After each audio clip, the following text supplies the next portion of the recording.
Hello, everyone. It's Flobo, and it's What's Up, Flobo? Episode number 114. Before I get into today's topic, I just want to say, as always, thank you so much for checking out this episode and all the other episodes. And if you want to support the show, make sure you hit up StreamYard, man. StreamYard is what I am doing to get all of my content out there, all my videos out there on different platforms all across the globe. Use my promo code FLOBITO for a little bit of store credit so you can get some of the premium features to access yourself. StreamYard.com is how you do it. Make sure you use that link in the description below to make that happen. Yo, yo.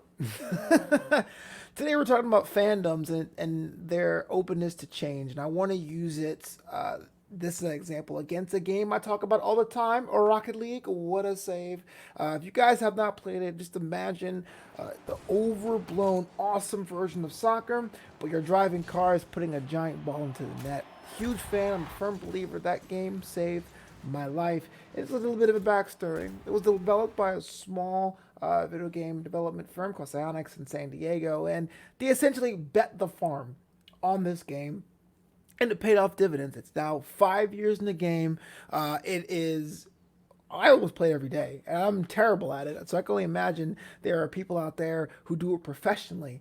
Earlier this year, they were bought out by a bigger company, Epic Games, which they control Fortnite and even Apex Legends, even huger titles. And so with that comes some changes. And this week there was an update to the game where everything has been changed, the layout's been changed, some of the cars have been updated because next week it's going free to play, which means instead of you paying $20 to buy the game and playing it yourself, you can now download it for free, check it out, see what you like. And so everyone's expecting two things. One, a lot more players playing the game and being open to how awesome this game is.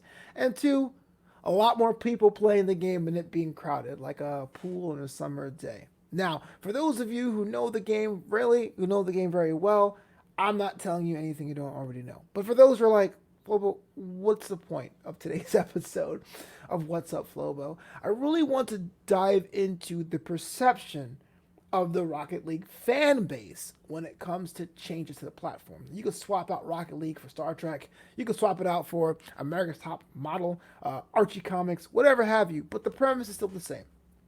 You had a very small mom and pop organization, an outfit going, and over time, even though it had its own quirks and had its own problems, it kind of had this bit of affection, infatuation, enamored by the community. We saw it grow and go from the ground up, and people had suggestions and how they can make it better. But it was kind of like a community-based feel. But the giant corporation comes in and buys it out. Now it's something that you're very, very close to. You're worried about the quality of the end product, whatever that product may be in the example in your head.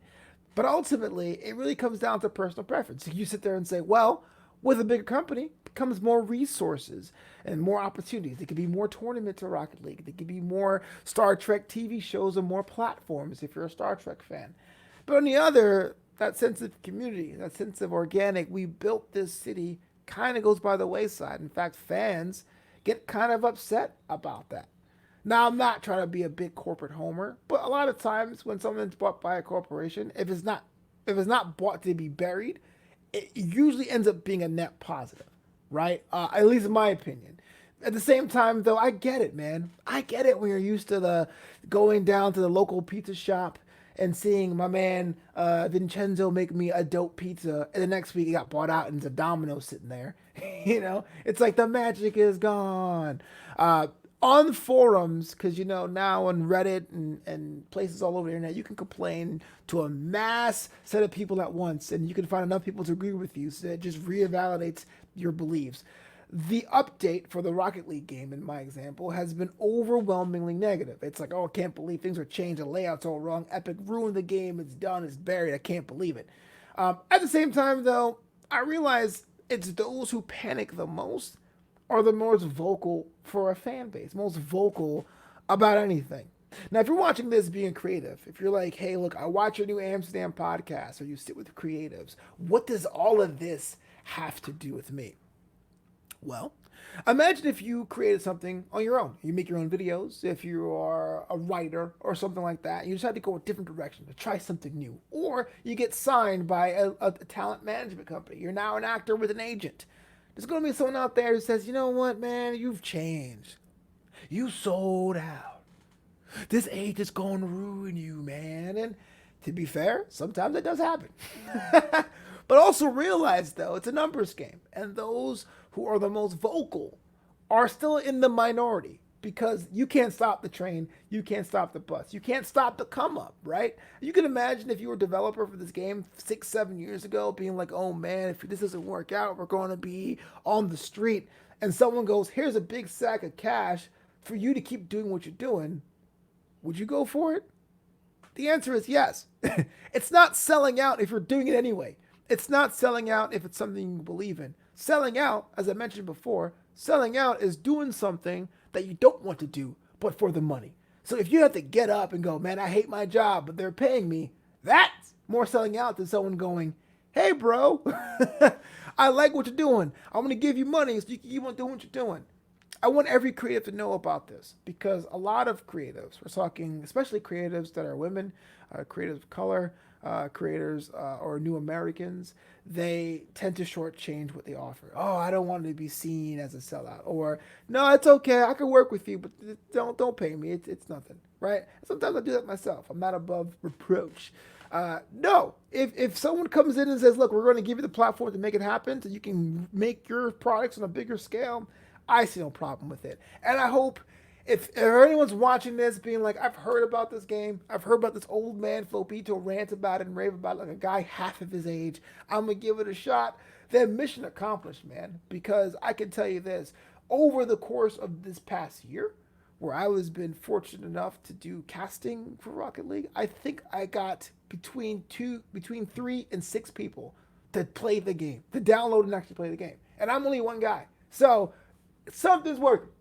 Something's working. Big kerfuffle out about anything. If you're creative, don't be afraid to grow. And if someone is going to buy you out, make sure you get bought out on your own terms, right? This has been a little bit of a cool, twerky episode of What's a Flobo. I'm kind of experimenting. So with the clips early, I'm experimenting with that. So let me know if you like that. If you want more of that, if you want to go back to the classic stuff, let me know too in the comments below. Do me a favor. I am a lowly creative. I slave over a hot stove to make things happen. If you have any time, any cash to spare, make sure you sign up and join the Boisterous crew at patreon.com/Flobo Boys, because that is how I'm able to create things. That's how I'm able to use technology and new tools and new apps to make it happen. And if that's not your bag, if you don't want to do the whole monthly thing, I understand. Support the homie and buy a t-shirt, a mug, a mask, a hood, a sweatshirt over at flobito.threadless.com. Tell them Flobito sent you. I don't know why you would do that, but you could. Oh man, until next week, I'm out of here, man. Be yourself and peace out, be cool, enjoy the weekend, and make sure you do something fun.